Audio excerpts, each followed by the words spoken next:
салом ва ба барномаи хабариву таҳлили ахбори озодӣ хуш омадед. дар 15 дақиқаи дигар шуморо бо навгониҳои тоҷикистону ҷаҳон ошно мекунем. нахуст дар хати мавзӯъҳои имрӯз 2 сентябр. дар як садамаи даҳшатнок дар Нижний Новгороди Русия 8 муҳоҷири тоҷику узбек ҳалок шуданд. ронандаи мошин ки шаҳрванди Тоҷикистон мебошад, зинда мондааст. дар ҳоле ки шуморе аз хонандагони мактабҳои Душанбе соли нави хонишро бо май ҷашн мегиранд, гурӯҳе аз волидайн шикоят доранд ки кӯдаконашон берун аз китобҳои дарсӣ маводе барои хондан намеёбанд. адабиёти бачагон дар самтҳои гуногун бо тарҳу дизайни мухталиф мутаассифона вуҷуд надорад. вақт Валдимир вафот кард. моҳигирони норвегӣ ҷасади наҳангеро ёфтанд ки бо ҷосусӣ ба фоидаи Русия муттаҳам мешуд. як садамаи даҳшатнок дар минтақаи Нижний Новгороди Русия боиси ҳалокати 8 муҳоҷири тоҷику узбек шудааст. 4 нафари дигар ҷароҳат бардоштанд. фоҷиа нисфи рӯзи 1 сентябр ба амал омад. бино ба иттилои хадамоти матбуоти сарраёсати вазорати корҳои дохилии ин вилоят, ронандаи микроавтобус шаҳрванди 32 солаи Тоҷикистон ки муҳоҷиронро аз марзи Қазоқистон ба Москав мебурдааст, аз ӯҳдаи идораи мошина баромада ба оҳани байни ду шоҳро бархӯрд. худи ронанда зинда монда ҳамроҳи 3 нафар аз мусофирон ба беморхона интиқол ёфтанд. муфаттишон нисбати ин ҳодиса аз рӯи моддаи вайрон кардани қоидаҳои ҳаракат дар роҳ ки боиси марги 2 ва ё зиёда нафар шудааст, парвандаи ҷиноятӣ боз карданд. таҷлили рӯзи дониш дар тарабхонаи роҳати Душанбе аз сӯи хонандагони синфҳои болоӣ яке аз мактабҳои ноҳияи Сино боиси муҷозот шудани волидайни онҳо гардид. раёсати корҳои дохилии пойтахт хабар медиҳад ки дар ин зиёфат 11 хонандаи синфҳои 9, 10 ва 11 мактаб ширкат намуда, яке аз онҳо дар ҳолати мастӣ қарор доштааст. агар барои падару модари ин хонандагон оғози таҳсили имсола бо даъват барои суҳбат бо мақомот ва тартиби ёфтани протоколи маъмурӣ нисбаташон шурӯъ шуда бошад, баъзе волидайнро масъалаи дигар ба ташвиш андохтааст. дар ин бора гузориши ба Родии Суфиро тамошо мекунем. нуралӣ Хоркашев, сокини Душанбе, барои духтараш китоб ҷустуҷӯ дорад ки довталаби яке аз озмунҳои китобхонист. ӯ мегӯяд набуди як феҳристи китобҳои тавсияшуда вобаста ба синну сол ва зеҳни хонандаи наврас волидонро дар пайдо кардани китоб саргардон мекунад. соле ки духтарчаи ман дар озмуни фуруғи суби донои китоб аз мақоми аввалро гирифт, барои омода шудани вай ва аслан бештар мо ҳеҷ имконияте надоштем ки ҳамаи он адабиёте ки тавсиявӣ буд онҳоро аз китобкадако ё аз китобхонаҳо, аз мағозаҳои китоб мо онҳоро дастрас кунем бигирем ки масалан вай дар вақти изофӣ ё ки дар вай дар хона тайёр шавад, барои вай аксарият қариб аз ҳар то бегоҳ дар китобхонаи Фирдавсӣ рафта аз ҳамун ҷоят менавишт, мегирифт, мехонд ки он фақат барои истифода бурдан дар ҳамун ҷо иҷоза дода шудагӣ аст. далер Шариф, муаллифи барномаи китобхон дар YouTube ва яке аз таблиғгарони китобхонӣ дар Тоҷикистон мегӯяд, қаҳрамонони барномаҳояш низ яке аз далелҳои кам китоб хондани насли навро набудани ҳамин гуна китобҳои тавсиявӣ аз сӯи мутахассисон медонанд.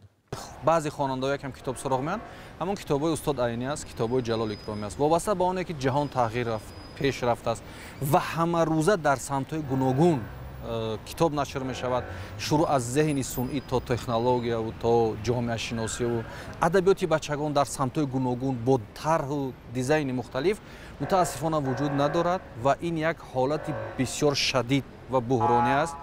ин таблиғгари китобхонӣ бар ин аст ки бисёр вақт волидон аз онҳо суол мекунанд ки ба фарзандашон китобхониро аз чӣ шурӯъ кунанд. мегӯяд посухашро мо надорем, зеро чунин феҳристи китобҳоеро ки дар зеҳни кӯдак шавқи китобхониро бедор кунад мо надорем. дар ҳоле ки чунин феҳристи раҳнамои китобхонӣ вуҷуд надорад, бархе коршиносон тавсия медиҳанд ки мутолиаро аз донишномаҳои кӯдакона оғоз кунанд. вақте мутолиаву донишандӯзӣ аз донишномаҳо шурӯъ мешавад, фикр мекунам кӯдак аз ҳамун синни хурдӣ аллакай дар ҳамун қолаби муназзам фикр кардан, ҳама чизи нисбатан лозимитарро аввал аз худ кардан, хуб афзалиятгузорӣ дар андохтани донишро аз ҳамин синни хурдсолӣ меомӯзад.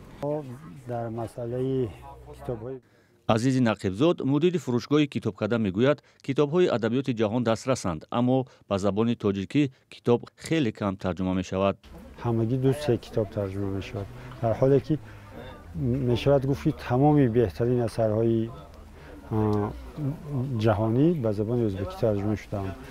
در زمان همگیر ویروس کرونا که در مکتب‌ها تعطیل اجباری شده بود، وزارت معارف یک رویخط کتاب‌های توصیه شده را تهیه و پیشنهاد کرده بود. همچنین برای داوطلبان آزمون کتابخوانی فروغ صبح دانایی نیز چنین یک رویخط پیشنهاد شده است. برخی چهره‌های فرهنگی نیز تلاش تهیه چنین فهرست را کرده بودند که بیشتر به تجربه انفرادی خود تکیه نمودند. اما والدان این رویخط‌ها را کار کارشناسان نمی‌دانند و می‌گویند بیشتر این کتاب‌ها کتاب‌های سیاسی و ایدئولوژی هستند، نه اثرهایی که ذهن دانش آموزی نورس را رشد دهد. آشفته‌حالی والدین در تاجیکستان از نبود فهرست کتاب‌های بدیعی تفسیری در حالی است که در کشور همسایه افغانستان طالبان دختران و زنان را از تحصیل و کار و حیات اجتماعی کاملا دور نمود. با همین سبب در داخل و خارج افغانستان زنان فعال نوارها نشر نموده توسط آهنگ‌های انقلابی قانون‌های اخلاقی حکومت طالبان را که آخر ماه اوگوست اعلام شدند تحت تنقید قرار دادند. کیومرثیت تا موضوع را ادامه می‌دهد. زدی تا امر رسانی مهر خاموشی دهانم را دیوارها را در نویسم بجای این آهنگ‌های اعتراضی زنان در داخل و خارج افغانستان است که پس از قبول قانونی مربوط به اخلاق حکومت طالبان نشر شدند. با اشاره به زمانی که این قانون‌ها لغو می‌شوند، زن پنهان در پس برقه آهنگ خود را ادامه می‌دهد. مهیا می‌کنی تا امر رسانی آب و نانم را مرا با جرم زن بودن اسیر خانه‌ام کردی. سخنگوی وزارت عدلیه حکومت طالبان در افغانستان میگوید بر پایه این قانون که از 35 بند عبارت است، زنان باید تمام بدن و سیمای خود را پنهان کنند. به مردان مشورت داده شده است که ریش مانند. رانندگان نباید در ماشین‌هایشان موسیقی گذارند و زنان را بدون راهبلدی مرد از جای به جای برند.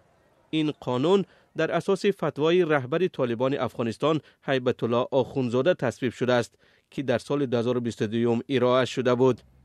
سال 2021 زمانی که نیروهای خارجی از افغانستان بیرون شدند و طالبان سر قدرت آمدند، رهبران این جنبش تندگرای اسلامی ابراز داشتند که سرقانون افغانستان از اعتبار ساقط شده، حاکمیت رانی آنها بر اساس شریعت اسلامی خواهد بود. محدود شدن حقوق زنان و آزادی بیان در دوران حکمرانی طالبان در افغانستان باعث به تنقید حامیان حقوق و حکومت‌های خارجی گردیده است. در طول این مدت که 3 سال طالبان آمدید به افغانستان و حاکم شدین، برنامه‌های زیادی برای حذف زنان داشتین. از شروع مکاتب که برای خانم‌ها مکاتب بسته کردن و همچنین هم تو دانشگاه‌ها و با مرور زمان کار از پیششان گرفتن. اکنون فشارهایی که جهان بر سر اینا میاره و یا رسمیت به اینا نمیده یا تعامل با اینا نمیکنه، اینها همه فشارها را بر سر زنان میارن. میتونن از این برنامه ها و از این فشارها با استفاده از زنها این برنامه ها را کاملا تطبیق بکنن در کشور و سودش از جهان بگیرن. محدود شدن حقوق زنان و آزادی بیان در دوران حکمرانی طالبان در افغانستان باعث به تنقید حامیان حقوق و حکومت‌های خارجی گردیده است. طالبان میگویند این جنبش اسلامی حقوق زنان را بر اساس شریعت اسلامی و عنعنه‌های محلی احترام می‌کند و اصلاً این مسئله داخلی بوده باید بدون دخالت از بیرون حل شود.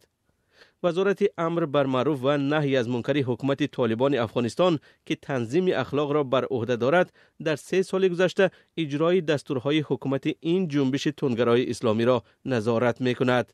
این وزارت در آخر ماه اوگوست ابراز داشت که در دوام 3 سال بیش از 13,000 نفر را برای عمل خلاف اخلاق بازداشت نموده است و از این بین تخمینا نصف بازداشت شده‌ها بعد از 24 ساعت رها شدند. سلام، اگر خط و خبر می‌خواهید ما داریم. نوید بامدادی، سرخط خبرها، اخبار تاجیکستان و جهان، گزارش‌ها و تحلیل‌ها. چی می‌گذرد و چرا؟ دانستن فهمیدن است. زمینه یا اپ ما را بگیرید. شما برنامه اخبار رادیو آزادی رو تماشا دارید. ساکنان چندین محله‌های دوشنبه و وحدت و نویه رودکی از آن نگرانند که از بهار امسال با خراب شدن یگانه کوپروک یا پل ماشین گذرشان کسی به سراغ آنها نمی آید. مقامات برای پیشگیری از سر زدن هر گونه خطر از دو طرف پل روی ماشین های مسافربر و بارکش را بستند و حالا مردم در رفع و انتقال بارهای خود به مشکل های زیاد گرفتار شدند. جزئیات موضوع در گزارش علیشیر ظریفی و امیر سویف. پلی که چندین محله‌های دوشنبه و وحدت و ناحیه رودکی را با هم می‌پیوندد 5 ماه باز در حال صدمه قرار دارد. چون این وضع باعث سرگردانی ساکنان شده است. پیش تنگنو میگذشت، حاضر تنگنو نیسته. نمی کوپریک وایرونه هیچ که ساز میکنیم نمیگه. ای ماه اپریل بود، مارت بود، ای همه اسمو پیاده میگذاریم عذاب بای.